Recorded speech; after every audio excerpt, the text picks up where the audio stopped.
Good morning. And those of you who follow me on Twitter know that I'm an ardent Europhile and a staunch Remainer. And I've been talking to anyone who will listen about why we should remain in the EU and all the benefits that we've accrued from being in the EU over the last X number of years since we voted to join. So it's a source of frustration and annoyance for me that I have to make this video today talking about Article 11 and 13, because Article 11 and 13 are directives, or part of a directive, that are sometimes passed by the EU and, local governments, national governments, if you like, as well, that are so out of touch with reality and so beyond the pale that they make you want to spit nails. And Article 11 and 13 are among those. Basically, Article 11 and 13 are designed to make it easier for copyright holders to pursue copyright infringement and to get paid for the use of copyrighted materials. And so far, so good, you might think. And, the idea behind it is good. None of us, I would think, have any issues with people getting paid for what they produce, or to be able to stop people from stealing those copyrighted materials. The problem is, though, that you have to be really careful to protect creators as well, especially people who are using things like copyrighted material in transformative works. And so you have to get the balance right. And Article 11 and Article 13, from what I've read, are way off from getting the balance right. Article 11 is about link aggregators, Google search, things like that. And what it is basically designed to do is to make it so that, and get this, so that people like Google, any other link aggregator, people who have search engines that show like little snippets of the article, so the headline usually, it's designed so that they will have to pay copyright holders to put those links in their searches. Just think about that for a second. If Google or anyone else, and I keep talking about Google, but there are plenty others out there, if they put a link to an article, then they are going to have to pay the copyright holder for that link. And the rationale behind that is that a lot of people are going through Google, going through search engines and any other form of link aggregator, and they're seeing the headline and they're not clicking through. So the copyright holder's not getting paid. But this makes no sense, because what's going to happen is that Google and all these other places are going to turn around and they're just going to remove the links. Google have already threatened to do this, apparently. And what's going to happen here, and this is the way I see it anyway, and correct me if I'm wrong, it's going to create a situation where the copyright holders, who presumably have been pushing for this, aren't going to have their links on these sites. So people aren't going to be clicking on them at all. It's going to have precisely the opposite effect to what they desire. And it's going to kill them. They're not going to increase their revenue, it's going to disappear. And it's also going to limit access to news and news outlets.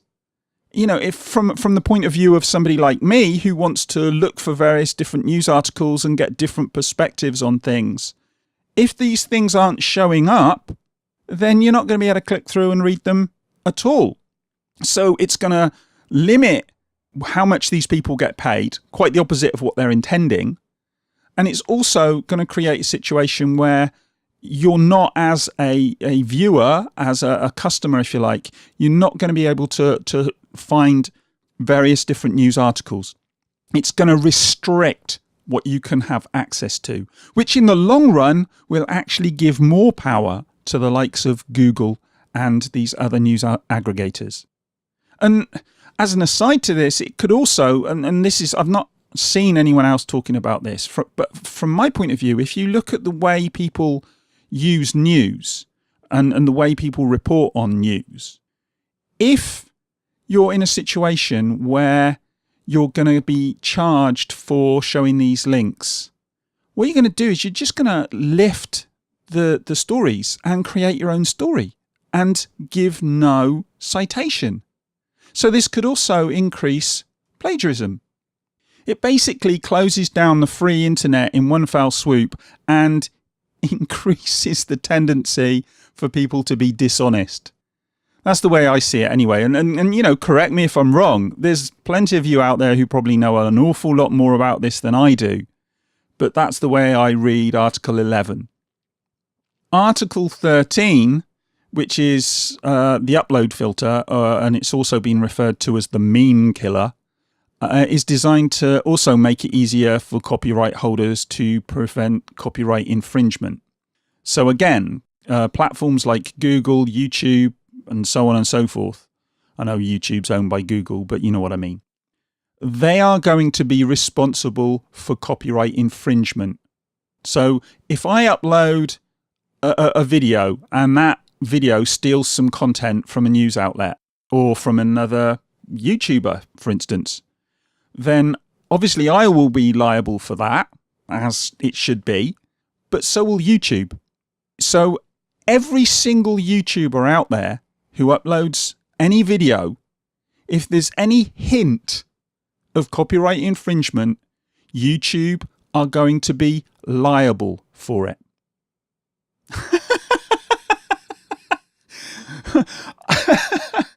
I don't know who came up with this idea, but you only have to think about it for a couple of seconds to realise that this is going to make YouTube's already draconian attitude towards copyright far worse. You know, they already err on the side of strike first and ask questions later. Can you imagine what it's going to be like if they're held directly responsible for every single upload on the channel? Uploads are going to be killed before they even go live. And that's going to apply to thousands of videos that don't even come close to infringing copyright. You know, you only have to look at how many YouTubers are already falling foul of the system despite doing nothing wrong, because YouTube's algorithms are way too stringent. Do you think this is going to cause them to be slackened off? Of course not. Anything that contains any form of copyright or even a hint of any copyright, whether it's fair use or not, is going to get blocked. And this is going to kill any channel that includes commentary, parody, any form of transformative work, or even just quotes from a news article. Yeah, it can get that bad.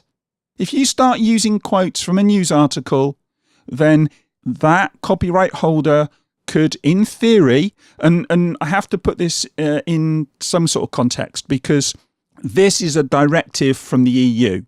And the directive from the EU has to go back to the member states and then they have to pass laws. And there's a certain amount of wriggle room there. So depending on where you live will be dependent on how this is implemented.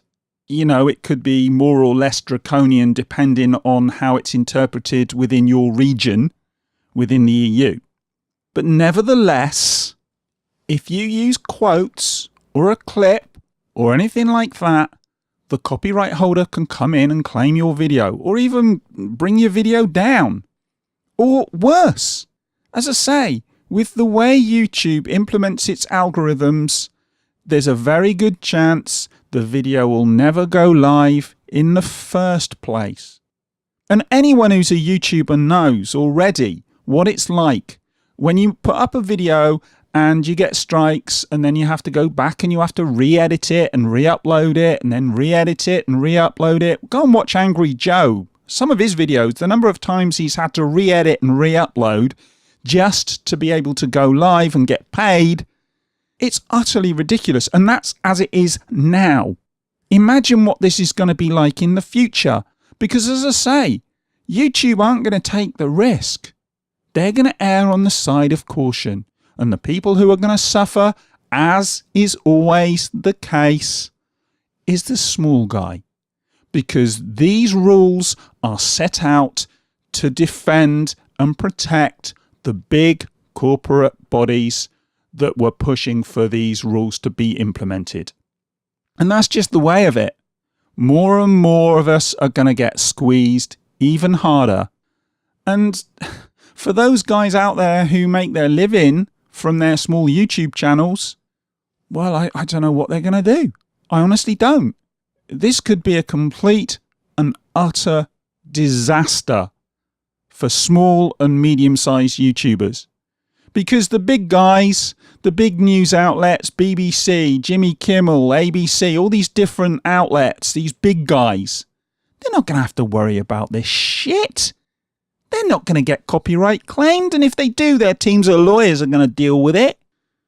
It's us, the small YouTubers, the small guys doing their blogs and their vlogs and all these kind of things. We're going to be the ones who are hit, as is ever the bloody case. And whoever in the EU came up with this, with these Articles 11 and 13, well, they're living in a fantasy world. I honestly, I don't understand why you would bring this in. And I don't know the details of this, but as I understand it, I watched a video by Sid Alpha about this.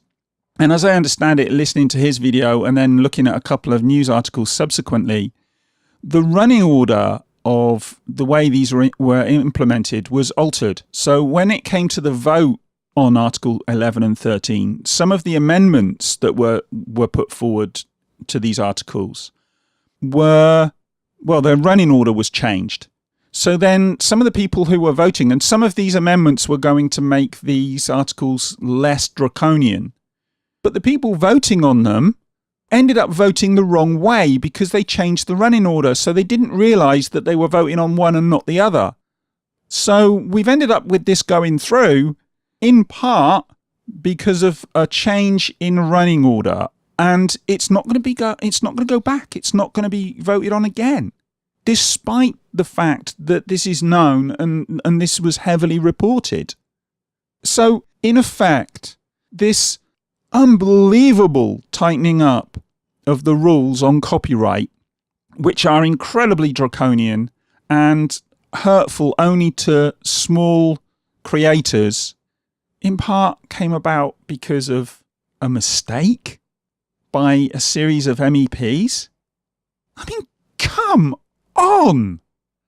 As I said at the beginning, I'm a Europhile and a ardent supporter of the EU. But I recognise when they make cock-ups, and I recognise when things are wrong, and this is one of those occasions. They have cocked up royally with this. And it's only going to come back and bite us all on the arse. All I can hope for is that some way down the line people will realise their mistake and this will be repealed. Because this is a complete and utter disaster for freedom on the internet. But that's the way I see it anyway. You guys might have a completely different view on this, and if you do, let me know in the comments. I may be overreacting, but this is the way I see it. But we'll have a chat as usual, and in the meantime, my voice is playing up a bit today, so I'm going to go and grab a cup of tea and try and make it a bit better. And I'll speak to you guys in the next one.